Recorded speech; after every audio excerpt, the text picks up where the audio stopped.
Welcome back. This is David from What Drives You, and today we have a new software update for the Model 3 and Model Y version 2020.28.5. So let's see what it has for us.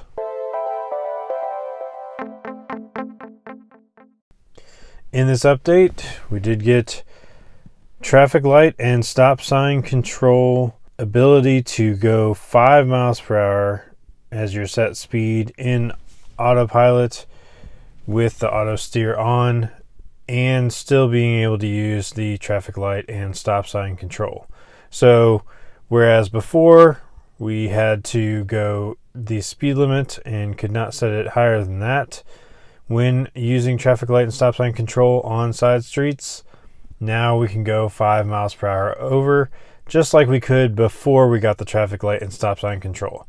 This is going to be a great addition because all too often I am on streets where people tend to want to drive at least 10 over, and they'll just ride your bumper the whole time. So usually if you can drive 5 over, that kind of appeases most people, while at the same time not driving too fast over the speed limit. So I think that's a great addition to bring that 5 mile per hour increase over the speed limit back to autopilot. And apparently Tesla finds that that is safe enough now, as they've done enough testing with the traffic light and stop sign control. So that's good news. We'll go ahead and we will try that out today, make a couple drives and see how that does in practice, as well as see if we notice anything else that has been improved with this release. We do have new language support and the minor improvements and bug fixes. But other than that, nothing else listed here on the update. And of course, we already had the previous enhancements that were really nice, the backup camera improvements and the dash cam viewer improvements with fast forwarding, rewinding, that sort of thing. So we'll try out this new update on the road and see how it does. One update the version 2020.28.5 software brought to the Model Y that did not come to the Model 3 is the passenger face vent adjustment. So when there is not a passenger detected in the passenger front seat, the vents will be turned off to lower energy consumption. So that might be helpful, I guess. I doubt it would really save a whole lot of energy, but it is nice that they're going to do just about anything, even if it's minor, to help with that efficiency. So that is nice that they added that. Also, this release in the Model Y does contain minor improvements and bug fixes. So let's see if they improved one of the bugs that I have found in the Model Y versus the Model 3. Open glove box.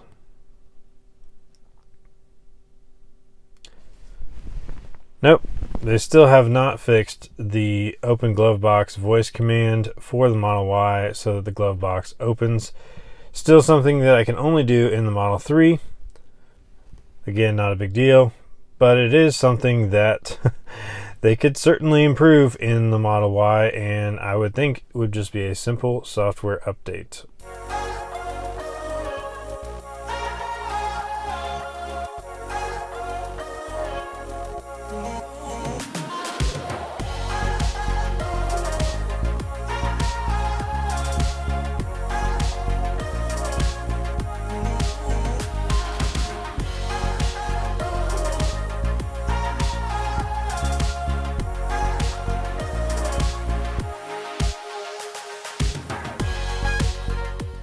We should be able to continue through this intersection because it's a green light and we have a lead car now.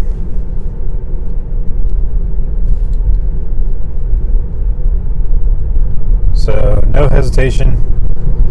Autopilot took us right through that intersection with the lead car because the light was green. Now this intersection, sometimes it has a hard time. Yep, So it doesn't actually track the lane on that intersection as it goes through. So I have to take over every time on that one.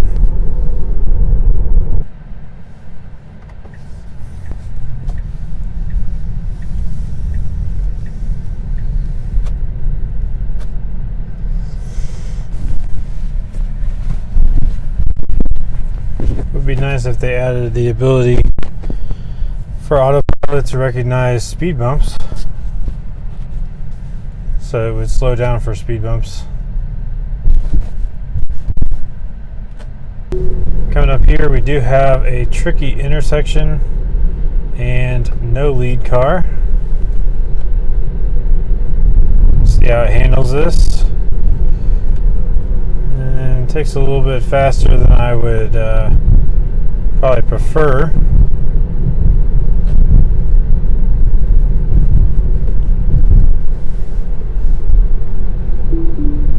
I have to take over because I don't want to get too close to that truck. You can usually do that intersection, but I don't want to get close to the lane, especially with that truck there. Now I'll drive the speed limit, 40 miles per hour on this street, and we'll see if the van behind us rides us too much.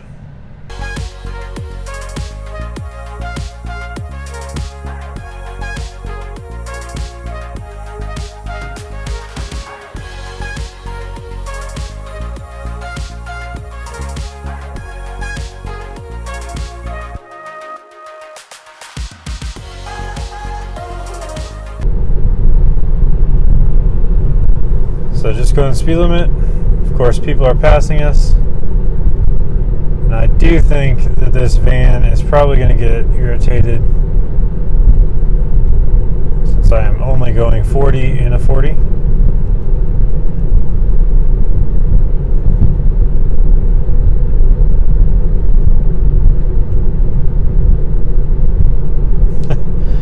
Now you can't see it in the camera, but I do have like 4 people. Okay, see this guy swerved around me.